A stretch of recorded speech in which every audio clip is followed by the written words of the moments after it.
Between Tupac's death and the advent of Kanye, I'm writing an essay about this too.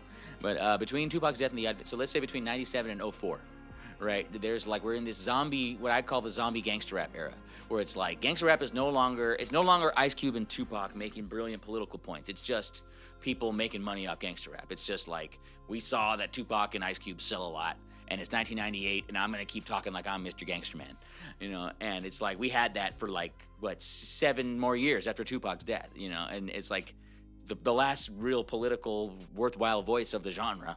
And I mean, I'm being harsh, dies, and we're gonna still stretch out this genre for 7 years, right? And I grew up on that shit, right? I love G-Funk, I love the Dog Pound, I love Dr. Dre and Snoop, I love that stuff, right? Musically, I'm very influenced by it. I think the singy, the G-Funk, to my work, heavily comes from the kind of funky, singy West Coast gangster rap I grew up on. But quickly, into my teens, it was like I don't relate to the gangster aspect of this.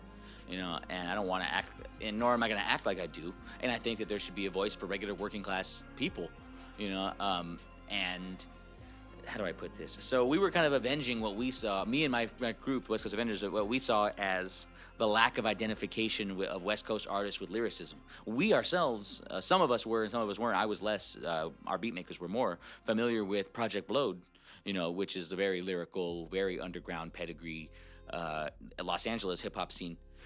So looking back, we didn't have anything to prove, but just personally as hungry 20-year-olds back in 2007, we felt like we want to avenge the fact that people don't see California as lyrical. People see California as dumb gangsters, and which was a simplification even then, but as far as how it's actually seen. But that was a motivation, and it's still to an extent a motivation where or just to simplify and update that to say, I want to do work that I don't see being done.